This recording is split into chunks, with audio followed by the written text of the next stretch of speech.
قال أتستبدلون الذي هو أدنى بالذي هو خير قال أتستبدلون الذي هو أدنى بالذي هو خير আসসালামু আলাইকুম রহমতুল্লাহি ওয়া বারাকাতুহু। সম্মানিত দর্শক ও শ্রোতা, আশা করি সবাই ভালো আছেন। কোরআন মাজিদ শেখার নতুন একটি পর্বে আপনাকে স্বাগতম। গত পর্বে আমরা সূরা বাকারার 65 নং আয়াত থেকে 60 নং আয়াত পর্যন্ত শিখেছিলাম। আজকে আমরা এই ভিডিওতে সূরা বাকারার 61 নং আয়াত থেকে শিখব ইনশাআল্লাহ। সম্মানিত দর্শক ও শ্রোতা, এই ভিডিওটি এমনভাবে তৈরি করা হয়েছে যে চাইলে আপনি আমার সাথে সাথে পড়ে আমার মতো সহিহ শুদ্ধভাবে কোরআন মাজিদ পড়তে পারবেন। আর যারা আমাদের এই চ্যানেলে নতুন তারা অবশ্যই চ্যানেলটিকে সাবস্ক্রাইব করুন। সাবস্ক্রাইব না করলেও একটি লাইক এবং কমেন্ট অবশ্যই করুন, কারণ আপনার এই লাইক এবং কমেন্টের কারণে ইউটিউব অ্যালগরিদম আরও 100 জনের কাছে আমাদের এই ভিডিওটি পৌঁছাবে, যার ফলে অন্যরাও কোরআন শিখতে পারবে ইনশাআল্লাহ। তাহলে চলুন আমরা আমাদের মূল সবক শুরু করি। আউযু বিল্লাহি মিনাশ শাইতানির রাজীম।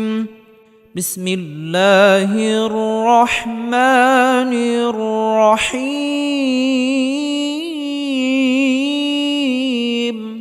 প্রথমে আমরা এই আয়াতটির কিছু অংশ রিডিং পড়ব। وَإِذْ قُلْتُمْ يَا مُوسَى لَن نَّصْبِرَ عَلَى طَعَامٍ وَاحِدٍ فادع لنا ربك يخرج لنا مما تنبت الأرض من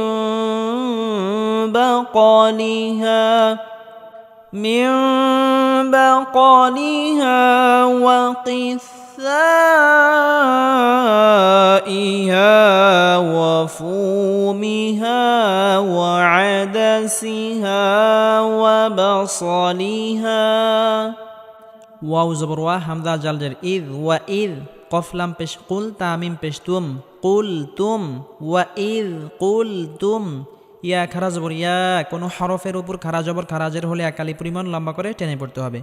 মিম ও পেশ মু, পেশের বাম পাশে জজমালা ওয়াও মাদের হরফ একালি পরিমাণ লম্বা করে টেনে পড়তে হবে। ইয়া মু, সিন খারা জবর সা, ইয়া মুসা, কোনো হরফের উপর খারা জবর খারাজের উল্টা পেশ হলে একালি পরিমাণ লম্বা করে টেনে পড়তে হবে। ইয়া মুসা। লাম নুন জবর লান, নুনে বা মিমে তাসদিদ হলে সর্বাবস্থায় গুন্নাহ করে পড়তে হবে। লান, নুন সজ জবর নস, লান নস, সদটাকে মোটা করে পড়তে হবে। লান নস বা জের বি, র জবর র, নস বে র, লান নস বে র। আইন জবর আ, লাম খারা জবর লা, আলা, ত জবর ত, আইন আলিফ জবর আ, ত আ, জবরের বাম পাশে খালি আলিফ মাদার হরফ একালি পরিমাণ লম্বা করে টেনে পড়তে হবে। আলা ত আ, মিম ওয়াও দুই জের মিউ, ত আ মিউ। তানবিনের পরে ইদগামে বা গুন্নার হরফ ওয়াও আসার কারণে এখানে তানবিনকে গুন্নাহের সাথে মিলিয়ে পড়তে হবে। মিউ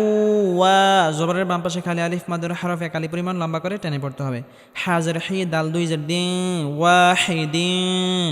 তানবিনের পরে ইকফার হরফ আসার কারণে এখানে ইকফা গুন্নাহ করে পড়তে হবে, অর্থাৎ তানবিনকে গুন্নাহ সহ লুকিয়ে আদায় করতে হবে। ওয়াহিদিন। ফা দাল জবর ফাদ, কফ ত বা জিম দাল এই পাঁচ হরফে জজম হলে কলকলা বা ধাক্কা দিয়ে পড়তে হবে। ফাদ আইন পেশ উ, ফাদ উ, লাম জবর লা, নুন আলিফ জবর না, লানা, জবরের বাম পাশে খালি আলিফ মাদের হরফ একালি পরিমাণ লম্বা করে টেনে পড়তে হবে। ফাদ উ লানা।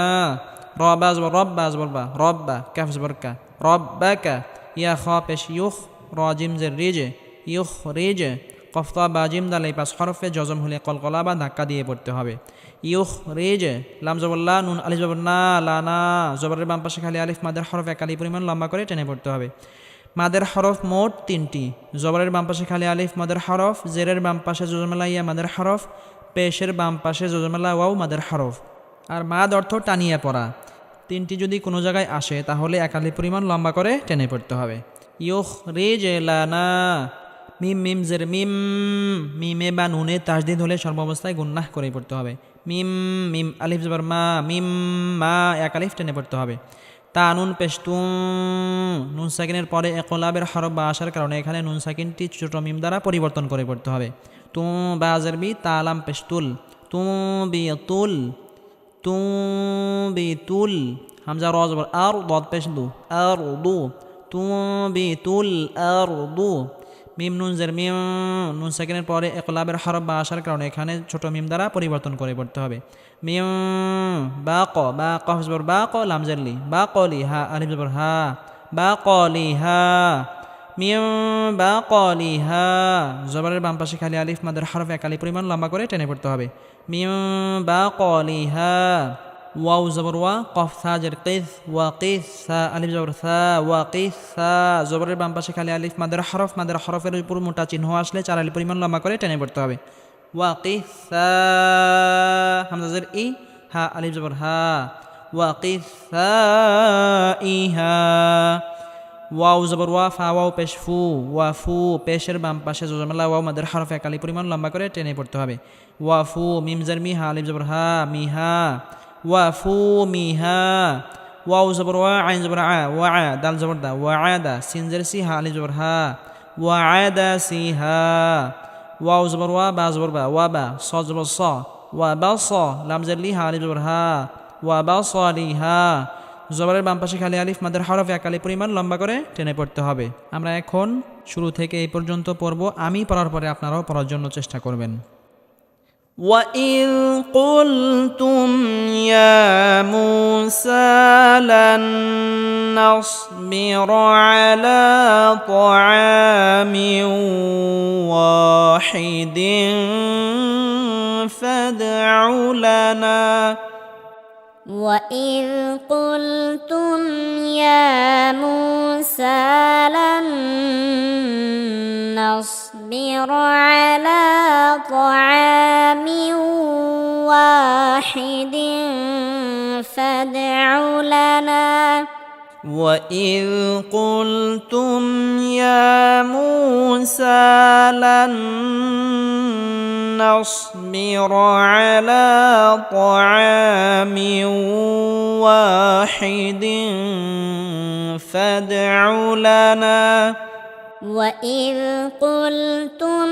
يَا مُوسَى لَن نَّصْبِرَ عَلَى طَعَامٍ وَاحِدٍ فادع لنا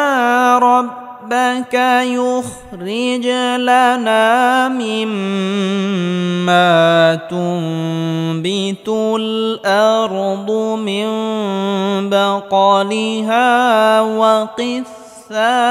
وقثائها فادع لنا ربك يخرج لنا مما تنبت الأرض من بقلها وقثائها فادع لنا ربك يخرج لنا مما تنبت الأرض من بقلها وقثائها فادع لنا ربك يخرج لنا مما تنبت الأرض من بقلها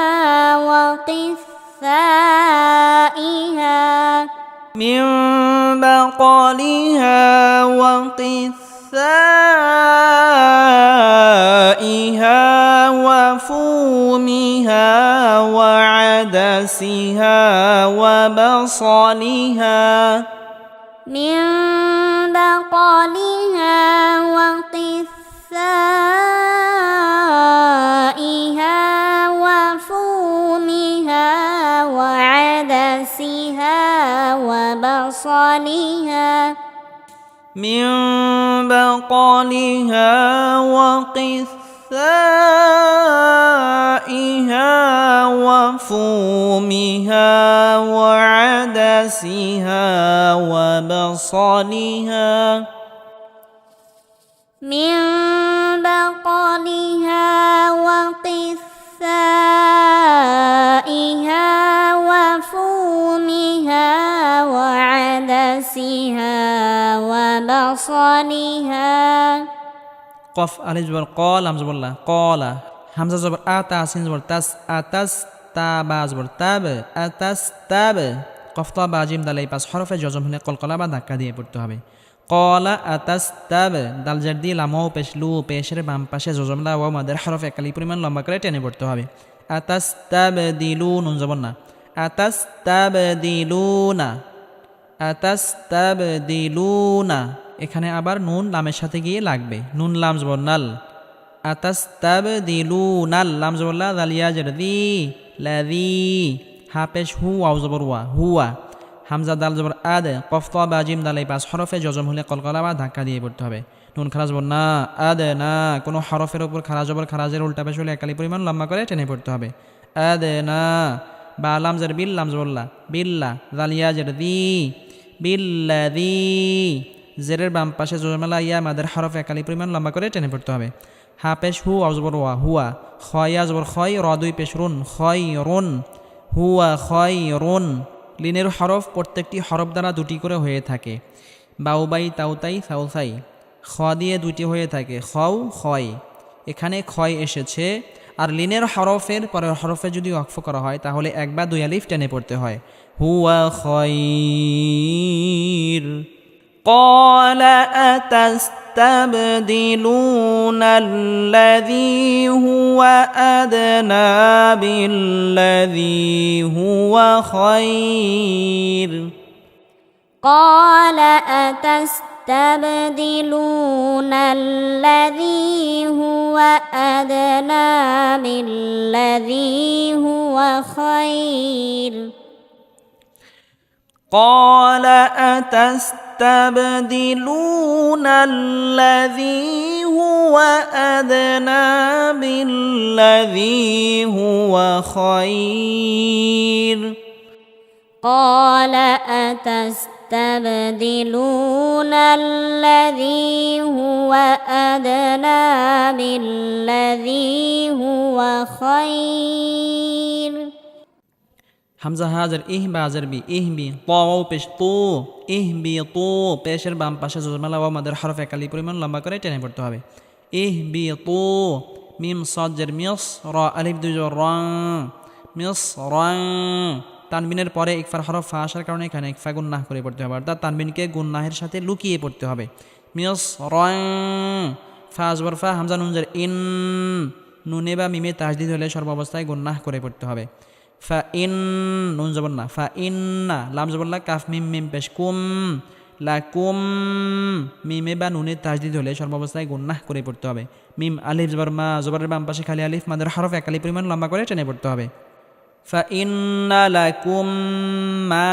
সিন জবর সা হামজা লাম জবর আল সা আল তামিম পেশ তুম সা আল তুম মা সা আল তুম فإن لكم ما سألتم اهبطوا مصرا فإن لكم ما سألتم اهبطوا مصرا فإن لكم ما سألتم اهبطوا مصرا فإن لكم ما سألتم اهبطوا مصرا فإن لكم ما سألتم واو زبر وا ضاد পেশ দু ওয়াদু রা জের রি ওয়াদুরি বা তা জবর বাত ওয়াদুরি বাত আইন জবর আলাম ইয়া জবর লাই আলাই হাজার হি মিম দাল পেশ মুল আলাইহি মুল দাল লাম জের দিল লাম জবর লা দিল্লা তা পেশ তু দিল্লাতু আলাইহি মুযিল্লাতু আলাইহি মুযিল্লাতু ওয়াও লাম জবর ওয়াল মিম সিন জবর মাস ওয়াল মাস কাফ জবর কা নুন জবর না ওয়াল মাস কানা তা পেশ তু ওয়াল মাস কানা তু ওয়াও জবর ওয়া বা আলিফ জবর বা জবরের বাম পাশে খালি আলিফ মাদের হরফের উপর মোটা চিহ্ন আসলে 4 আলিফ পরিমাণ লম্বা করে টেনে পড়তে হবে ওয়া বা হামজা ওয়াও পেশ উ পেশের বাম পাশে জজমালা ওয়া মাদের হরফ 1 আলিফ পরিমাণ লম্বা করে টেনে পড়তে হবে ওয়া বা উ বাজার বি গন জবর গ বি গ দ জবর দ বি গ দ বা মিম 2 জার বিম বি গ দ বিম মিমের উপর তাসদিদ হলে সর্বাবস্থায় গুন্নাহ করে পড়তে হবে বি গ দ বিম মিম জার মি নুন লাম জবর নাল মিনাল লাম খারাজ বল মিনাল্লাহ হাজির হি মিনাল্লাহি আল্লাহ শব্দের পূর্বে জবর বা পেশ হলে আল্লাহ শব্দকে মোটা করে পড়তে হবে মিনাল্লাহি খানা জবরের পরে হরফে যদি ওয়াকফ করা হয় তাহলে 3 আলিফ পরিমাণ লম্বা করে টেনে পড়তে হবে মিনাল্লাহ وضربت عليهم الذلة والمسكنة وباءوا بغضب من الله وضربت عليهم الذلة والمسكنة وباءوا بغضب من الله وضربت عليهم الذلة والمسكنة وباءوا بغضب من الله وضربت عليهم الذلة والمسكنة وباءوا بغضب من الله ذلك بأنهم كانوا يكفرون بآيات الله ويقتلون النبيين بغير الحق ذلك بأنهم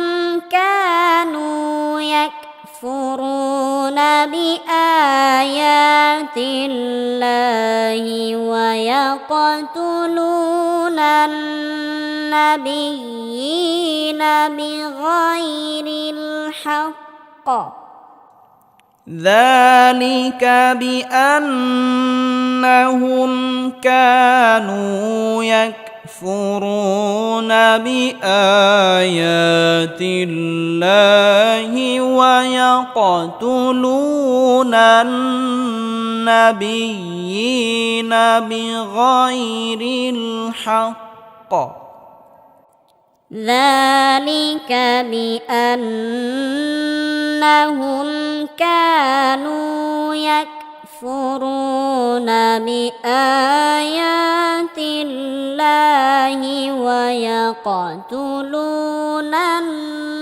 النبيين بغير الحق ذلك بما عصوا وكانوا يعتدون ذلك بما عصوا وكانوا يعتدون ذلك بما عصوا وكانوا يعتدون ذلك بما عصوا وكانوا يعتدون ذلك بما عصوا وكانوا يعتدون ذلك بما عصوا وكانوا يعتدون সম্মানিত দর্শক ও শ্রোতা, আজকের আয়াতটি অনেক বড় হওয়ার কারণে আজকে এই পর্ব এখানেই শেষ করছি। পরবর্তী পর্বে আমরা ৬২ নং আয়াত থেকে শিখব ইনশাআল্লাহ।